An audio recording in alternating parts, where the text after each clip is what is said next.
Barge operator. Steals $23 million casino cash and becomes river ghost. True crime documentary.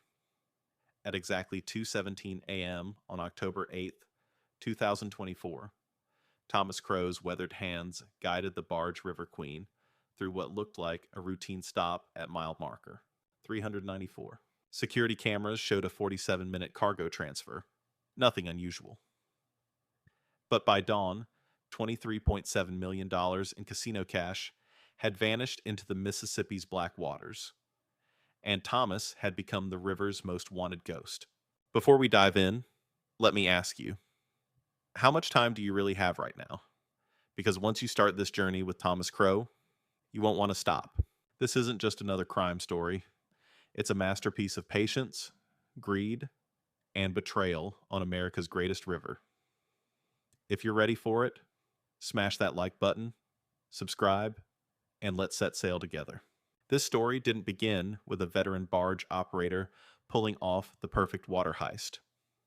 It began 6 weeks earlier, when Thomas realized that 30 years of loyalty to river transport industries meant nothing to the men in suits.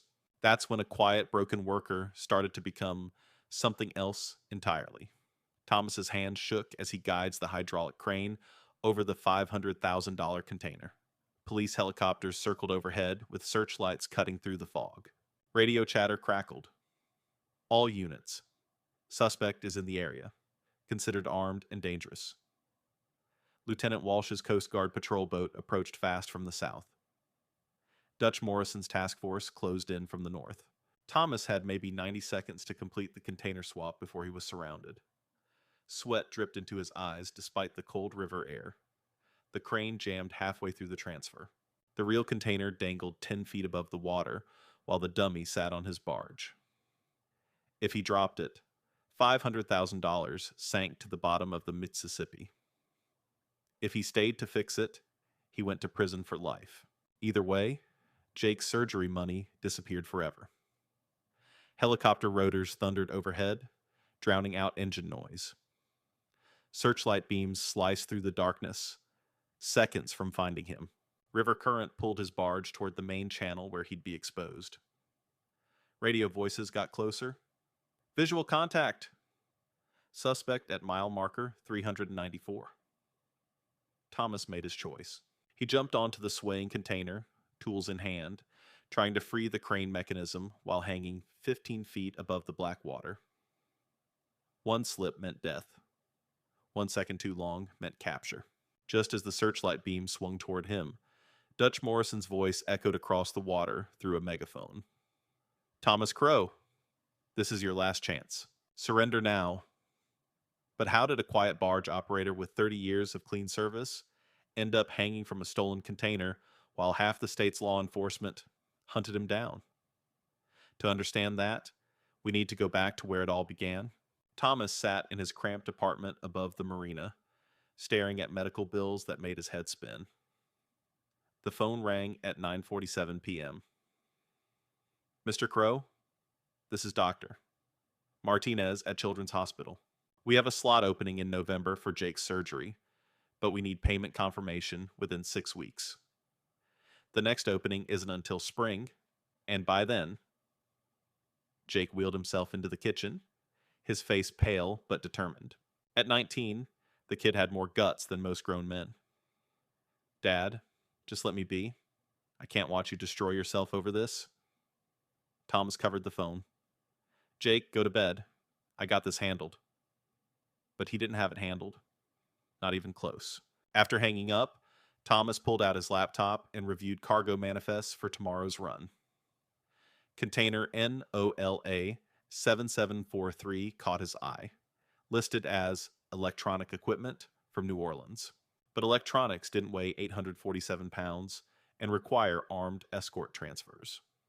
His Navy training kicked in. Something was wrong with the numbers. Thomas pulled up the shipping database and started cross-referencing weights, destinations, and security protocols. Container NOLA 7743 wasn't alone. 6 different casinos were using his company for regular money transport, but the paperwork told a different story entirely. Tuesday shipments were labeled electronic components, always 847 pounds, always requiring climate control, always with single guard escorts.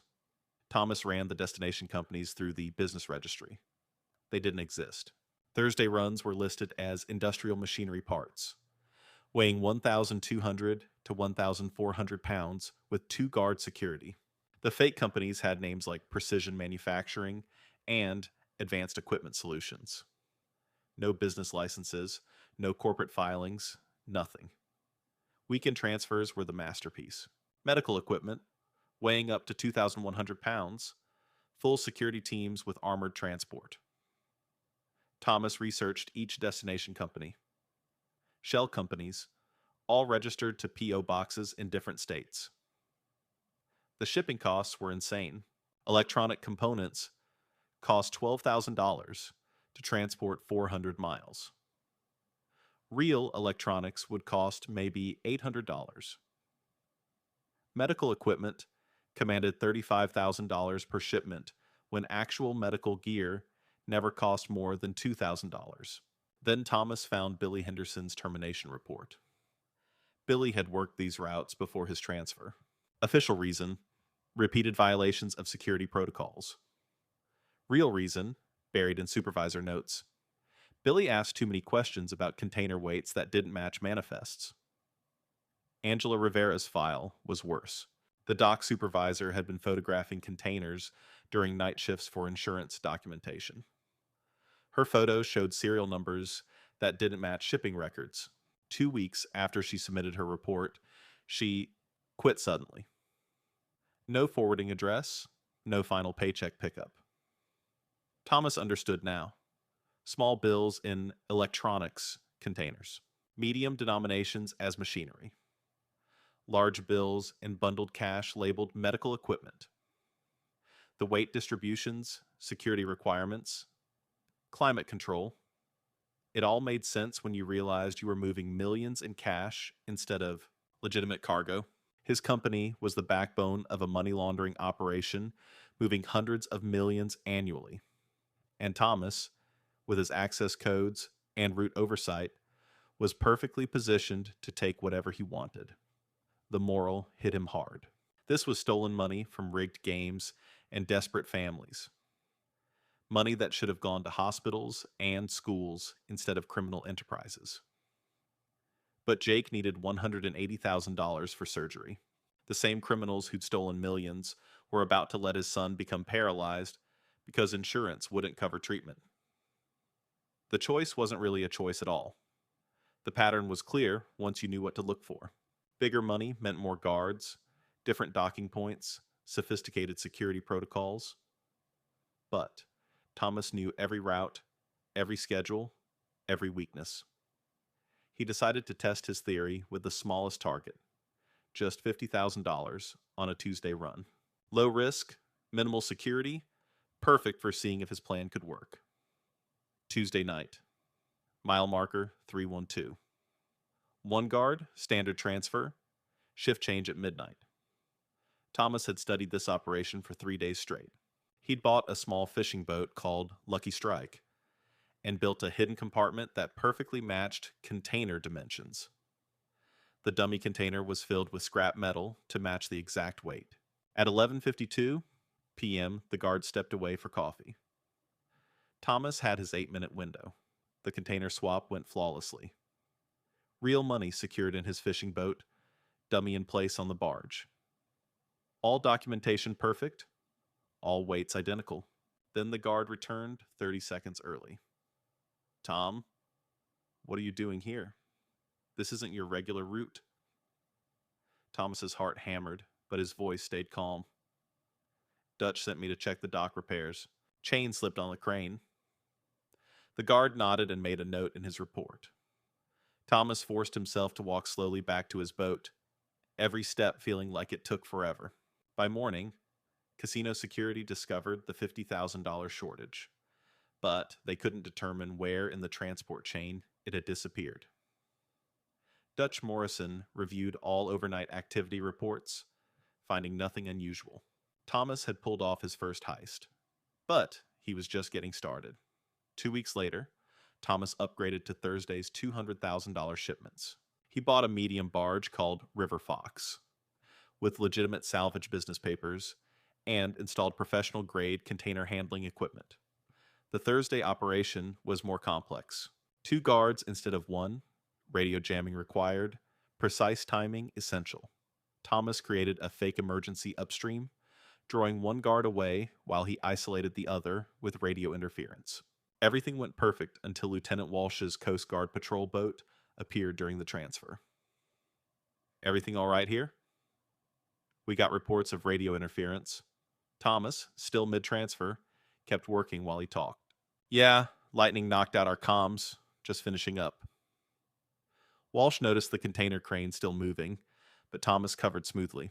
Securing the load. Safety protocols, you know. She left, but radioed base. Something felt off at mile marker 394. The $200,000 disappeared without a trace, hidden in Thomas's salvage barge disguised as scrap metal cargo. But Dutch Morrison was getting suspicious. Both thefts happened during Thomas's shifts. Security cameras malfunctioned at precise times. Guard reports mentioned Thomas at both locations.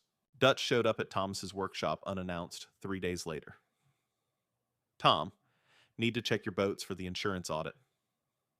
Thomas, who'd been counting stolen money in the back room, heard Dutch's truck and quickly hid the cash under engine parts. His hands were shaking when he met Dutch outside. You feeling all right? You seem nervous about something. Just tired, Dutch. Been working double shifts. Dutch found nothing, but he wasn't convinced. He scheduled mandatory polygraph tests for all operators. Thomas had 48 hours, enough time for one final score that would either set him free or destroy everything. The weekend brought the biggest prize, $500,000 plus, with full security detail. 4 guards, armored transport, maximum protocols, but Thomas was out of options. Jake's surgery slot opened Monday morning, and the polygraph test started the same day. Ex-wife Linda arrived with custody papers. I can't wait anymore, Tom. We're leaving Sunday. 16-year-old Sarah cried in his arms. Daddy, why can't you fix this like you fix everything else? Thomas had commandeered the company's largest barge, Mississippi Queen. Using forged work orders, military-grade jamming equipment from his Navy contacts, complex escape routes through 40 miles of backwater channels, an elaborate diversion involving a fake Coast Guard emergency. Sunday night, everything went wrong. Guard rotation changed at the last minute. Coast Guard patrol arrived 45 minutes early. Radio jamming partially failed.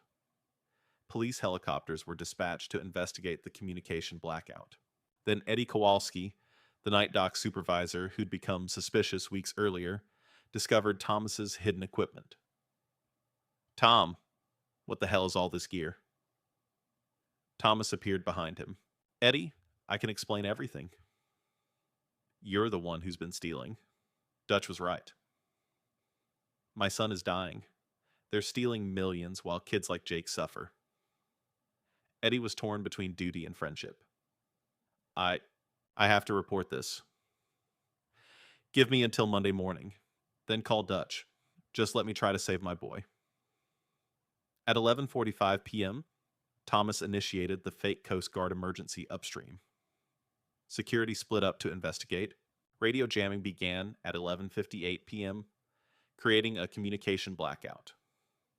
At 12:03 a.m., Thomas began the most complex container switch he'd ever attempted.